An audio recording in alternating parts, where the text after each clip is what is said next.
ফিরহাদ হাকিমের বক্তব্য নিয়ে যেমন হইচই শুরু হয়েছে, তেমনি কিন্তু আর একটা জিনিস হচ্ছে। সেটা হচ্ছে যে হিন্দু রাষ্ট্রের পরিকল্পনা। মোদি হিন্দু রাষ্ট্রের পরিকল্পনা করতে পুরো প্রস্তুত। সুপ্রিম সুপ্রিম কোর্টের উকিল অশ্বিনী উপাধ্যায় তিনি পরিষ্কার সুপ্রিম কোর্টেও এটা নিয়ে দাবি তুলেছেন এবং সর্বত্র এটা নিয়ে ব্যাপক হইচই হচ্ছে। মানে মোদি বা বিজেপির যে সমস্ত মিডিয়া আছে সেই সব মিডিয়ায়, বিশেষত সোশ্যাল মিডিয়াতে। কারণটা কি? মোদি তথা বিজেপি এতকাল তাদের মধ্যে একটা ধারণা ছিল যে তারা 10%, 12% মুসলিম ভোট পাচ্ছেন এবং 400 পার করতে গেলে মুসলিম ভোট তাদের দরকার। আমাদের দেশের যে মুসলিম জনসংখ্যা আছে তার 15% হচ্ছে, সারা দেশে 15% হচ্ছে মুসলিম ভোট। তাহলে 94% হচ্ছে হিন্দু ভোট, না 84। 1% হচ্ছে পার্সি থেকে অন্যান্য যারা আছেন মাইনরিটি, বৌদ্ধ, শিখ ইত্যাদি। এইবার মোদিকে বোঝানো হচ্ছে মুসলিমরা তোমাকে ভোট দেবে না, দেবে না, দেবে না। একটা ভোট এবার তুমি পাওনি। তারা বুথ তুলে তুলে দেখিয়েছে। উত্তরপ্রদেশে একটা বুথ দেখিয়েছে যেখানে 525 জনই মুসলিম, না হাজারের কাছাকাছি মুসলিম, 525 জনের মানে ঘর বানিয়ে দিয়েছে কেন্দ্রীয় সরকার এবং রাজ্য সরকার মিলিয়ে, অর্থাৎ বিজেপি সরকার। কিন্তু তারা একটাও ভোট দেয়নি, নট এ সিঙ্গেল ভোট, একটাও ভোট দেয়নি। এইরকম সারা দেশে তুলে তুলে দেখা যাচ্ছে যে তারা কংগ্রেসকে ঢেলে ভোট দিয়েছে। কোনো কোনো রাজ্যে মানে এসপি মানে সমাজবাদী পার্টিকে ভোট দিয়েছে, তৃণমূলকে ভোট দিয়েছে, কোথাও ডিএমকে ভোট দিয়েছে। কিন্তু তারা কোনো জায়গাতেই মানে কোনো মুসলিমই এবার মোদিকে ভোট দেয়নি। মোদিকে এটা বোঝানো হচ্ছে যে তুমি আর মুসলিমদের জন্যে কিছু ভেবো না, তুমি বৃহত্তর যে জনসংখ্যা, হিন্দু জনসংখ্যা, তাদের জন্য ভাবো। তুমি ওদের দেখতে গিয়ে এদের দেখতে পাচ্ছ না, যার ফলে একটা মানে কনফ্লিক্ট অফ ইন্টারেস্ট কোথাও কোথাও হচ্ছে। দেখা যাচ্ছে যে মুসলিমরাও যা পায় আমরাও তাই পাই। তাহলে মুসলিমরা যদি ভোট না দেয় আমরা ভোট দিতে যাবো কেন? অনেকে ভোট দিতে বেরোয়নি, অনেক হিন্দু ভোট দিতে বেরোয়নি এই হিংসায় বা এই অসন্তুষ্টিতে। এটা বলছেন অনেকে, একদম মানে এরিয়া ধরে, বুথ ধরে ধরে ধরে ধরে ধরে সব জায়গায় বোঝানো হচ্ছে। তাহলে এবার তাদের 240 হলেও শরিক দলদের নিয়ে 292, এবং এটা ওটা ধরে 300 পার করে দিতে পারবে।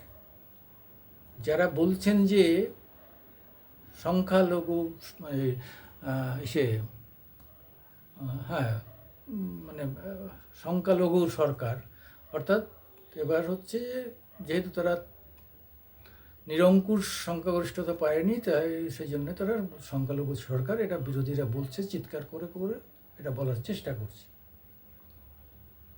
কিন্তু এটা ঠিক না। তারা যে গরিষ্ঠতা পেয়েছে এবং তাদের গরিষ্ঠতা আরও বাড়বে। উদ্ধব তো মোটামুটি ঠিক হয়ে গেছে, জয়েন করবে। এরকম আরও কিছু জয়েন করার পরে অটোমেটিক্যালি এরা সেই 350 টার্গেটের জায়গায় প্রায় পৌঁছে যাবে। কারণ বিরোধী দলের থেকে কংগ্রেস বাদে, তৃণমূল কংগ্রেস বাদে এরকম 2-4টে বড় দল বাদ দিলে, ডিএমকে বাদ দেয়, ছোটো ছোটো দলগুলো তাদের তো কিছু না পেলে দল করবে কী করে? পয়সা কোথায়? একটা দলে ঢুকলে কোথাও একটা কমিটিতে ঢুকবে, কোনো জায়গায় একটা গুরুত্ব থাকবে। ফলে এই সব দিয়ে দিয়ে দিয়ে দিয়ে পুরো খেলা চলছে, ঝাঁপিয়ে পড়েছে তারা। সেই জায়গায় দাঁড়িয়ে কিন্তু তারা আগে ইউসিসি আনবে, ইউনিফর্ম সিভিল কোড আনবে, এটা প্রথম মুসলিমদের উপর প্রথম আঘাত আসবে। তারা 4টে বিয়ে আর 4-5 20টা বাচ্চা করতে পারবে না, পরিষ্কার একদম। তারপরে বলা হবে 2টো বাচ্চার বেশি যারা থাকবে তারা সরকারের কোনো সাহায্য পাবে না, চাকরি পাবে না, এই রেশন পাবে না, ইত্যাদি ইত্যাদি। দেখুন না, এই যে সব পরিকল্পনা তাকে বোঝানো হচ্ছে। আর বারবার একটা কথাই বলছে, হিন্দুরা ভোট দিচ্ছে, মুসলিমরা ভোট দিচ্ছে না। তুমি তাহলে মুসলিমদের জন্য কেন করবে? 2বার করেছো, 5-10 বছর করেছো, করে দেখলে তো যত করেছে ততই মুসলিম ভোট নেগেটিভ হয়ে গেছে, তারা দিতে চাইছে না। তারা মোদি সরকার চায় না, এবং মুসলিম রাষ্ট্র যতগুলো আছে সব জায়গায়, বাংলাদেশে যে দেখো না, বাংলাদেশ কীরকম গালাগালি দিচ্ছে মোদি সরকারকে, মোদিকে। অর্থাৎ কেউই বিজেপি সরকার চায় না। ইসলামিকরা তারা সব কিছুতে ইসলামিক চায়, কিন্তু হিন্দুরা তাদের হিন্দু রাষ্ট্র করুক এটা চায় না। এটা অদ্ভুত বৈপরীত্য। এটা খ্রিশ্চানদের মধ্যে আছে। হ্যাঁ, তারাও তাদের এতগুলো খ্রিশ্চান রাষ্ট্র, সব থেকে খ্রিশ্চান রাষ্ট্র বেশি, তাতে কী আছে? কিন্তু তারা হিন্দু রাষ্ট্র ভারত হোক এটা তারা চায় না। ভারতের এই যে দুরবস্থার মূলে হিন্দুরা। কারণ হচ্ছে যে তারা যে তোষণ করে গেছে, কংগ্রেস ক্ষমতায় আসার পরে যে তোষণ করে গেছে, সেই তোষণের ফলটাই হয়েছে যে মুসলিমরা তাদের নিজেদের প্রচণ্ড গুরুত্ব মনে করে, যে তারা মনে করে যে তাদের ভোট না হলে অনেক পার্টি কলকে পাবে না। এই কারণেই তারা এখনও করছে, লড়ে যাচ্ছে হিন্দুদের বিরুদ্ধে। এই জায়গায় হচ্ছে বিজেপি এবার 10 বছর পরে, এবার 15 বছরে পা দিয়ে বিজেপি কিন্তু এবার এটা ভাবতে শুরু করেছে যে সুযোগটা মুসলিমদের জন্য দেব, সেই সুযোগটা আমি হিন্দুদের দিলে হিন্দুদের ভোটটা আরও বেশি পাবো। যে হিন্দুরা নারাজ হয়েছে, যারা আসেনি, তাদের দিকে দেখো। আরে 84% হিন্দু, তো হিন্দুদের ভালো দেখলেই তো এসে বারবার আসা যাবে, অসুবিধা কী আছে? কেন মুসলিমদের দেখতে যাচ্ছ তুমি? এইটা বোঝানো হচ্ছে। দেখে আমি দেখলাম মানে অনেকগুলো ইউটিউব, তারা একদম পয়েন্টস ধরে ধরে ধরে ধরে বলছে কেন হিন্দুদের দেখা উচিত। এটা তো খুব স্বাভাবিক, মানে এ তো গণিতের সোজা হিসাব। আমি 88-85 বাদ দিলাম, আমি বললাম 80 ভাগ। একদিকে 80 ভাগ, অপোজিট থেকে পুরো 20 ভাগ, তো কী যায় আসে? 2-1টা রাজ্যে রাজ্য সরকারের কাছ থেকে তারা সুবিধা নেবে, নিক। এরকম 2-4টে জায়গা আছে। মানে মুসলিমরা খুব বেশি সুযোগ পেলে ওয়েস্ট বেঙ্গল থেকে পাবে, আর এছাড়া তাদের বিরাট সুযোগ পাওয়ার খুব বেশি সংখ্যা নেই। এখানে 27% আছে। ওয়েস্ট বেঙ্গলকে বাদ দিয়ে আর কোনো জায়গায় তেমন কিছু নেই। অন্ধ্রে ওরা 4% রিজার্ভেশনের কথা ভাবছে, এখন সেটা করবে কিনা আদৌ মনে হচ্ছে না করবে। মহারাষ্ট্রে কিছু আছে। ফলে ওয়েস্ট বেঙ্গল আর উত্তরপ্রদেশ বাদ দিলে মুসলিমদের সংখ্যা 2 অঙ্কের ঘরে কোথাও নেই। আর উত্তরপ্রদেশে তো পরিষ্কার তারা ধরে নিয়েছে যে আমাদের এখানে 20%কে বাদ দিলে সেখানেও 80%, আমরা 20%কে বাদ দিলাম, এটা গেল। তাহলে কি হলো, সুযোগ সুবিধা এবার সমস্ত হিন্দুদের দেওয়া হবে। সেকেন্ড কী হবে, ডিলিমিটেশন করা হবে। ডিলিমিটেশন করা হবে কিভাবে, যেখানে মানে 10%-এর বেশি মুসলিম আছে তাদের 2-3টেতে ভাগ করে দেওয়া হবে, তাদের 7%, 8%, মানে কোথাও 10%ও রাখবে না, এই ডিলিমিটেশনটা করবে। যদি তাতেও ঝামেলা করে, শেষে আসবে এনআরসি। সিএ তো লাগু হয়ে গেছে, এরপরে আসবে এনআরসি। এনআরসি আসলে তখন বহু মুসলিমই তার পরিচয় দিতে পারবে না, তখন কিন্তু তাদের কোথায় যেতে হবে সে তারা বুঝতে পারছে না। আমি নির্বাচনের আগে কিন্তু একটা ভিডিও করেছিলাম, আমি তাদের বলেছিলাম যে তোমরা বিজেপি সরকার, বিজেপি প্রধানমন্ত্রী, কিন্তু মুসলমান হয়ে তোমরা তার বিরোধিতা করছো, গালাগাল দিচ্ছ, তাদের অপছন্দ করছো, এর ফলটা কী হবে জানো? এই দেশে থেকে কংগ্রেস আমলে কিন্তু কংগ্রেস সরকারকে তোমরা গালাগাল দাওনি, বা তোমাদের এই ক্যারেক্টারটা কখনো দেখা যায়নি। যেই বিজেপি এসছে সেই ক্যারেক্টারটা তোমাদের বেরোলো, তোমরা তোমাদের দাঁত নখ বার করে দেখাচ্ছ, তোমরা ভয়ঙ্কর একটা নিয়ে দেখাচ্ছ। ঠিক আছে, হতে পারে তোমাদের মধ্যে একটা কি অরক্ষিত বা কি, তোমরা নিজেকে অনেকটা নিরাপত্তাহীনতায় ভুগছো, কিন্তু নিরাপত্তাহীনতা ভোগার কি কোনো কারণ আছে? কোনো জায়গায় কি দাঙ্গা হয়েছে? কোনো জায়গায় কি মুসলমানদের ধরে ধরে জেলে ঢোকানো হয়েছে, এমন ঘটনা ঘটছে? তা তো নয়। তাহলে অহেতুক এই যে তোমরা একটা অঙ্ক কষে মাদ্রাসায় বসে, মক্তবে বসে, মসজিদে বসে, এই যে একটা জায়গায় বসে, বা যেখানে মুসলিমরা আছো এক পাড়ায় বসে বসে, এই যে তোমরা সবসময় মোদি বিরোধিতা, মোদি মোদি মোদি, আর বিজেপি মোদি বিজেপি বিরোধিতা, কারণটা কি? আরে হিন্দু দেশ তো 80% হিন্দু। হিন্দু দেশে হিন্দুরা কথা বলবে না, হিন্দুরা তাদের ধর্ম পালন করবে না, হিন্দুরা তাদের এটা করবে না। মুসলমান, তুমি পাকিস্তানে গিয়ে সেখানে কি তুমি চাইবে যে সেখানের সংখ্যালঘুরা ইসলামিক সব রাওয়াজ খানের বিরুদ্ধে বিদ্রোহ করুক? আফগানিস্তানে গিয়ে তাই করবে, বাংলাদেশে তাই করবে? কোনো জায়গায় করতে পারে নাকি? হ্যাঁ, তারা তাদের মতো করে নিজেদেরটা পালন করতে পারে। এখানেও তো তোমাদের কোনো জায়গায় মস্কে হামলা হচ্ছে না, মক্তবে হামলা হচ্ছে না, মাদ্রাসায় হামলা হচ্ছে না, তোমরা তোমাদের কাজটা করছো। কিন্তু তোমাদের মধ্যে এমন বিষ কিছু দল ঢুকিয়ে দিয়েছে যে তাতে তোমরা নির্বোধের মতো কাজ করছো। কংগ্রেস ঢোকাচ্ছে, এসপি ঢোকাচ্ছে, বিএসপি ঢোকাচ্ছে, ডিএমকে ঢোকাচ্ছে, এরা তোমাদের কানে ঢুকিয়ে দিচ্ছে যে বিজেপি খারাপ, বিজেপি খারাপ, বিজেপি অ্যান্টি মুসলমান, অ্যান্টি মুসলমান, অ্যান্টি মুসলমান। তোমরা তাই বিশ্বাস করছো। তার ফলটা কী হলো?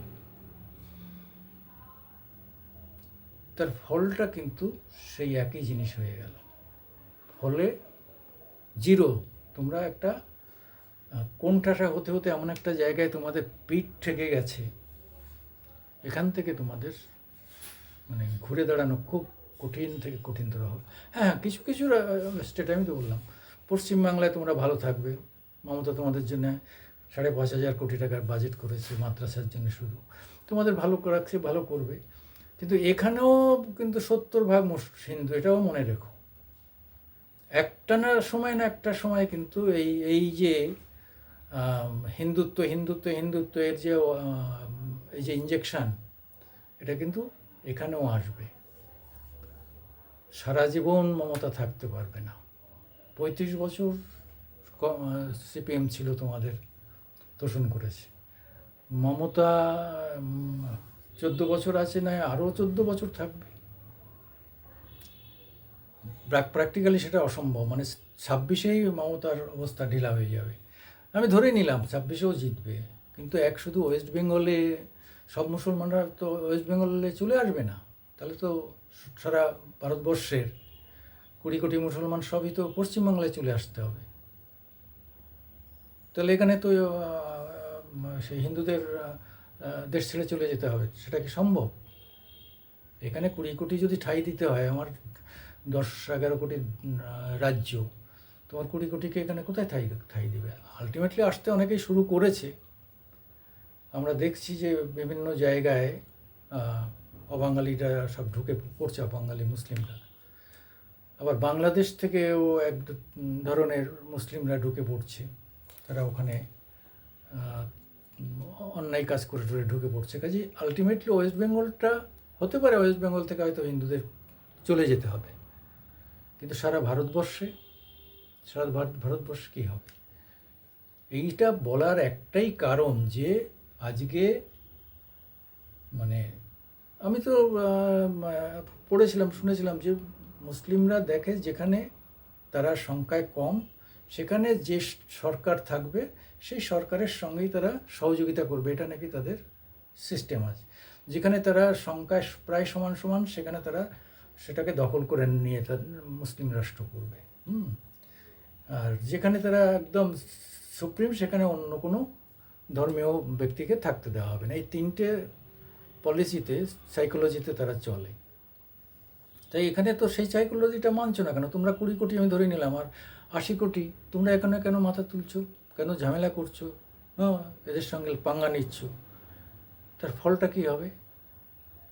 খুব খারাপ ফল হবে। একটাই কারণ হচ্ছে যে মোদি যদি খেপে যায়, হিন্দুরা ওয়েস্ট বেঙ্গল বাদ দিলে, এরকম 2-1টা জায়গা বাদ দিলে মেজর হিন্দুরা খেপছে, সনাতনীরা খেপছে, বিজেপিরা খেপছে, এবং সরকার তাদের সঙ্গে থাকলে পরিস্থিতি কিন্তু সেই হিন্দু রাষ্ট্রের দিকে চলে যাচ্ছে। হিন্দু রাষ্ট্র ইনডাইরেক্টলি তারা ঘোষণা করে দিয়েছে, ভিতরে ভিতরে এইটা কোনো এক সময় হয়তো মুখ থেকে বলবে। আদৌ না বললেও তারা যদি বিহেভ করে হিন্দু রাষ্ট্রের মতো সব জায়গায়, সেটাই হয়ে গেল। এইটা বলার একটাই কারণ হচ্ছে যে আমরা যে ধর্মনিরপেক্ষ যে সম্প্রীতির কথা বলছি, এটা তো সত্যিই তো এরা সংশোধন আনবে। আমাদের প্রিয়াম্বেলে, আমাদের কনস্টিটিউশনে কোথাও সেকুলার শব্দটা লেখা নেই, ছিল না। এটা ইন্দিরা গান্ধীর আমলে আসে, অর্থাৎ 70 থেকে 80 দশকের মধ্যে আসে, এবং এরা সেটার পরিবর্তন আনবে যে কেন এদেশে আমার ধর্মনিরপেক্ষতা ছিল না। আমার সেখানে কেউ যদি কংগ্রেস যদি ঢোকায়, তাহলে বিজেপি সেটাকে বের করে দিতেই পারে। চেঁচাবে, কী করবে? চেঁচিয়ে কী হবে?